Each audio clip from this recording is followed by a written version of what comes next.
Soon, workmen came to give the twins their numbers. Donald was 9 and Douglas 10. When the men went away, they were left alone in the shed. "Ye may ha' noticed, Dougie, that yon painters forgot something." "What did they forget?" "They painted braw new numbers on our tenders, but they put 9 on us." Donald winked broadly at his twin. "Ye mean," grinned Douglas, "that we can just that?" chuckled Donald. "Hold your wheesht. Here's the inspector." "Now 9 and 10, smiled the inspector. "Here's Doc.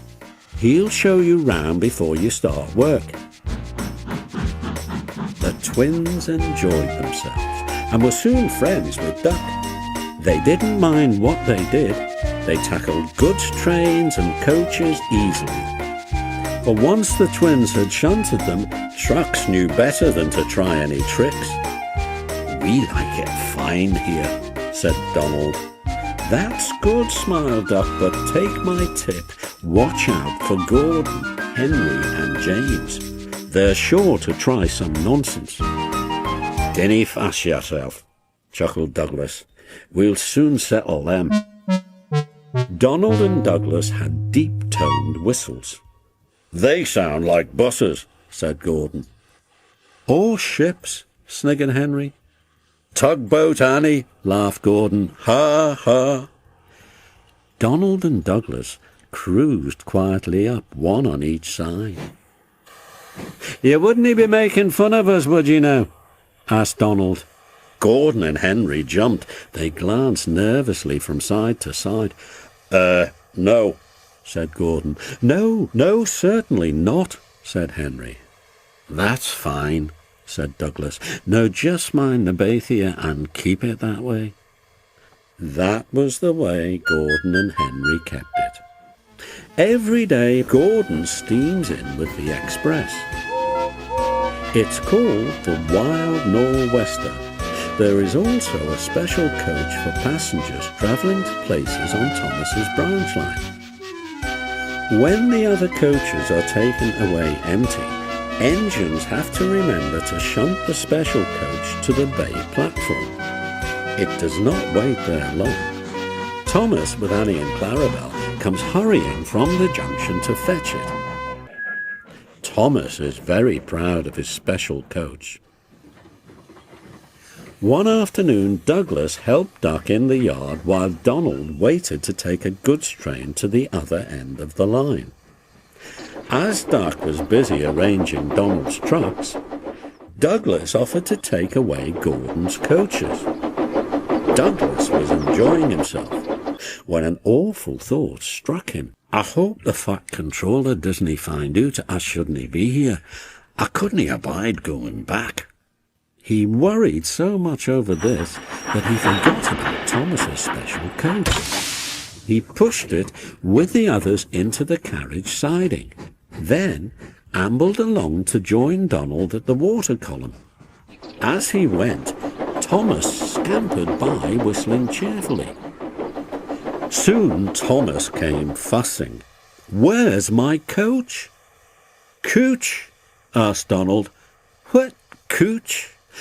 "My special coach that Gordon brings for me. It's gone. I must find it." He bustled away. "Losh sakes," said Douglas. "I maun ha' stowed the special cooch with the others." "Do you see that?" exclaimed Donald's driver. A mob of angry passengers erupted from the siding. "They're complaining to the Fat Controller. He'll be coming here next." "Noo listen," said Douglas's driver. "We'll change tenders, then awa wi' ye, Donald, and tack on goods. Dinny fash about us. Quick noo. Do as I say." The Fat Controller and 3 passengers walked towards them, but Donald, with Douglas's tender, 10, was out and away with the goods before they came near. Douglas and his driver waited with innocent expressions. "Ah," said the Fat Controller, "number 9, and why have you not taken the goods?" "My tender is a war, sir." The driver showed him the tender, still uncoupled. "I see. Some defect, no doubt. Tell me, why did number 10 leave so quickly?" "Maybe, sir," put in Douglas, "he saw you coming and thought he was late." Said the Fat Controller. He turned to the passengers. "Here, gentlemen, are the facts. Number 10 has been shunting the yard. Your coach disappeared. We investigate. Number 10, disappears too. You can draw your conclusions. Please accept my apologies. The matter will be investigated. Good afternoon, gentlemen." The Fat Controller watched them till they climbed the station ramp. His shoulders twitched. He wiped his eyes.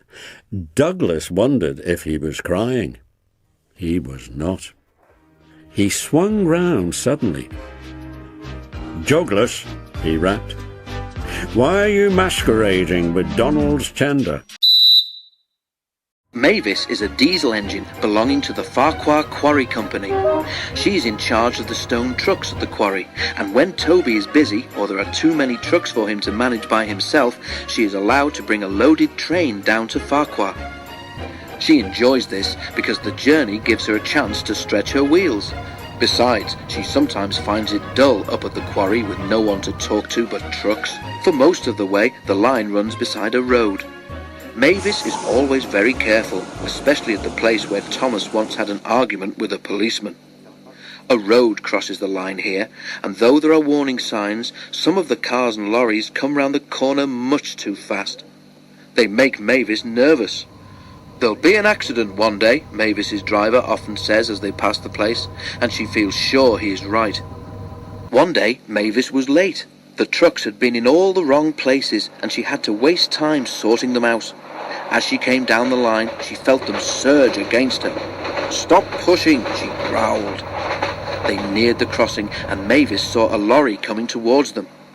"He'll stop when he sees us," she thought. But she couldn't know the lorry driver was new to the island. The last thing he expected to see was a train. Much too fast, the lorry approached the corner. Too late, the driver realized it was sharper than he expected. He swerved, and at that moment he saw Mavis halfway across the road. He braked hard and swung the steering wheel, but he was too late. The lorry's front bumper just caught Mavis's cowcatcher, and the lorry left the road and skidded into a ditch. With a loud crash, it fell onto its side. Mavis, who had already stopped, watched in horror. "Ouch!" she exclaimed. "That hurt." "I didn't push him over," she cried in alarm. Her driver laughed and jumped down. "No one's blaming you," he said, "but I hope the lorry driver is all right." The lorry's right-hand door was deep in the ditch, but now a figure could be seen struggling to climb out at the other side. Mavis's driver went to help. "Is that a train?" the man demanded. "It certainly is," laughed Mavis's driver. "You must be new here not to have seen us before." Mavis's front was bent, but she wasn't badly hurt. Her owner sent her to be mended and asked the Fat Controller if he could borrow Toby while she was away. "What about the trucks down here, sir?" Toby asked anxiously. The Fat Controller nodded. "I'm afraid it will mean more work for you, Percy," he said, "but Toby's side plates make him the only engine who can go up there. You remember what happened to Thomas, don't you?" And with that, they had to be content. The Fat Controller first met Toby and Henrietta a long time ago when he was on holiday in East Anglia. Later, when their line was closed, the Fat Controller heard about it and brought them to Sodor. Before that, Toby had worked at a harbour with several of his brothers. The harbour had been busy and the engines were kept bustling about, but Toby never really had a chance to exercise his pistons properly until he had his own line to run on. One day, Toby was resting alone in the shed at Farquhar. That morning, Percy had been talking about the harbour at Knapford. Toby remembered the old days when he had worked at a harbour too. "I'm too old now to dash about like I did then," he thought. Backwards and forwards all day long, between the harbour and the big station, with never any chance of a holiday. But I did go to the seaside once, he remembered. For a while, anyway. His driver and fireman had been so excited when they came to work one day. "We've been promised a trip to the seaside," they said. "What do you mean?" asked Toby. "There's a seaside village near here," explained the driver, "where they have a festival each year. Lots of people come to it, and one of the organisers thinks it would be a good idea to have a display of engines at the station as an extra attraction. And you, Toby, are to be one of them." Toby went to the shed at the big station. He was given new paint, a new bell, and his brasswork was polished until his driver could see himself in it. "You haven't looked so smart for years," he said. "I nearly didn't recognise you." They set out for the junction where the branch line to the village began. As they arrived, a train came in from the branch. The engine was younger than Toby, but he was dirty, his rods clanked, and steam leaked from everywhere. "The poor engine," said Toby. "Can I help pull his next train to the seaside, please?" The station master agreed, so Toby was coupled in front.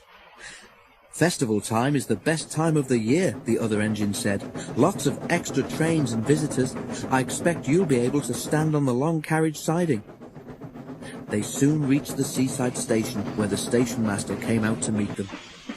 He was surprised to see Toby. He stared, frowned, and went away, shaking his head. Next day, Toby was excited. He woke early and saw the sea sparkling in the distance. White birds wheeled and swooped overhead, making loud, mewing noises. "I wonder what they are," thought Toby. "I must ask my driver when he comes." But his crew arrived looking glum. "It's all off, Toby," his driver said. "They say there's nowhere for you to stand." "But what's wrong with where I am?" wailed Toby. "I'm not in anybody's way here." "It's just an excuse, I reckon," said Toby's driver, lowering his voice. "The real trouble is you're too smart, Toby. They're afraid you'll show their branch line up." Just then, a door banged. Toby jumped. "Wake up, Toby," smiled his driver. "Time to get back to work." Toby sighed as he moved from the shed. "Well, I did get to the seaside," he murmured, "even if it wasn't for long. But I think the fat controller would have managed all that festival business much better."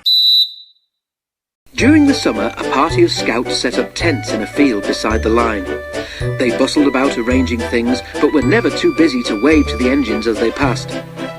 "They've come for their annual camp," exclaimed Duncan's driver. "It's a sort of holiday for them. Their leader has been to see Mr. Hugh, and he says that the boys can work on the railway for us." "Sounds a funny sort of holiday to me," said Duncan doubtfully. "Lots of people do it," continued the driver.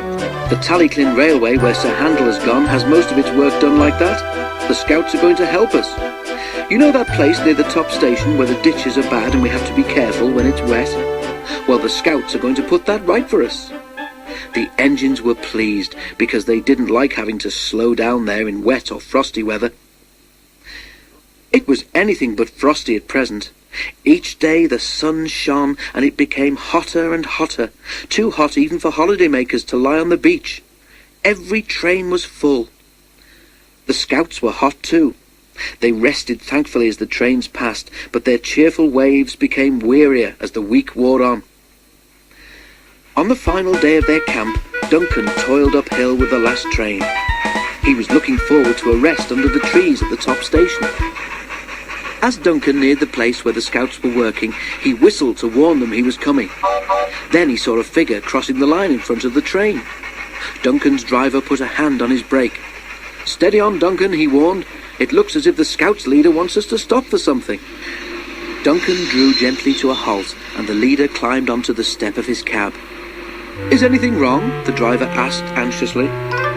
"Not yet," replied the leader, "but I'm afraid there might be unless the boys have a drink. Can you drop off some pop or something when you next pass, please?" "No problem," replied the driver. "I'll see the refreshment lady when we reach the top station." But when they got there, the driver came back from the refreshment room with a long face. "Not a bottle to be had," he moaned to Duncan. "Everyone's as thirsty as those boys, so now what?" Duncan didn't know. He thought so hard that he began to feel thirsty himself. Then, suddenly, an idea came to him. "Isn't there a shop near the station by the lake?" he said. "Perhaps the lady there—" "Of course," interrupted the fireman excitedly. "We'll leave the coaches here while Duncan takes something to the boys. We can just get back here before the train is due to leave, but we must hurry." While the station master telephoned to warn the shop lady, Duncan set off. The shop lady met them at the station. "I haven't much myself," she said, "but the lads are welcome to what there is." A little later, the scouts heard a whistle, and Duncan puffed into sight. He stopped beside them, and his driver handed down the drinks. The scouts cheered him. "Not me," he told them. "It was Duncan's idea." So they cheered again and thanked Duncan instead. "It's nothing," he said modestly. "You're helping us. It's only fair we should help you, too."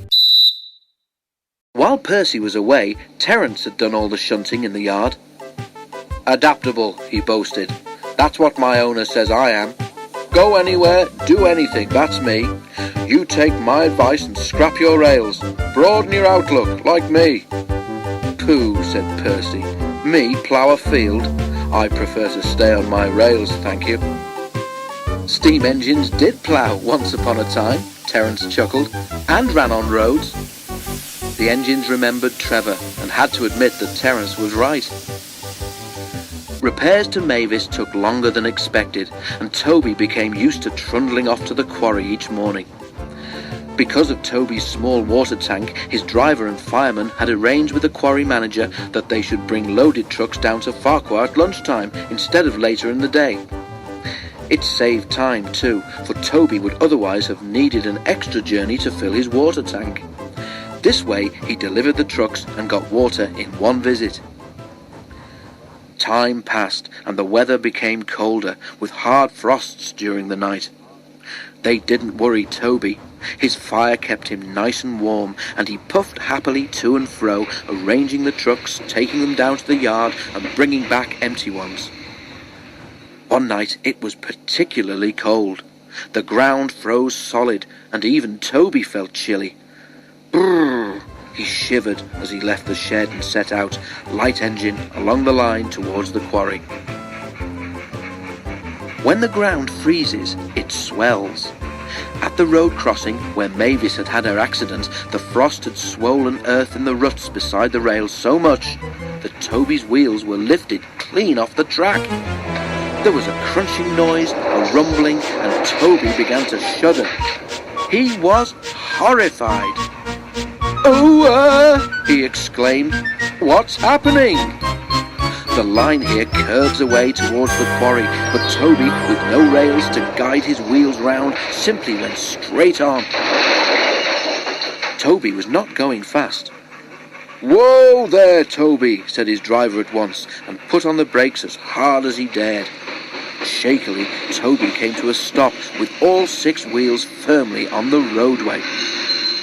"Oh dear," he said, looking at the grass verge in front of him. "Now what?" His fireman jumped down. "No problem," he said. "With care we can have you back on the rails in no time." "I don't see how," said Toby, sadly. Directed by the fireman, the driver carefully reversed Toby along the ruts his wheels had just made. At last, with a thud and a jolt, Toby felt the rails safely beneath his wheels once more. He heaved a sigh of relief. "Well done, Toby," said his fireman. "Now I'll spread a few hot ashes from your fire along there so that it doesn't happen again. Then we can get safely up to the quarry and no one will be any wiser." But they reckoned without the fat controller. When Mavis was home after being mended, he came to see the engines. "What's this I hear, Toby?" he asked. "Trying to be a traction engine, were you?" Toby blushed, but the fat controller wasn't cross. Toby told him about Terence.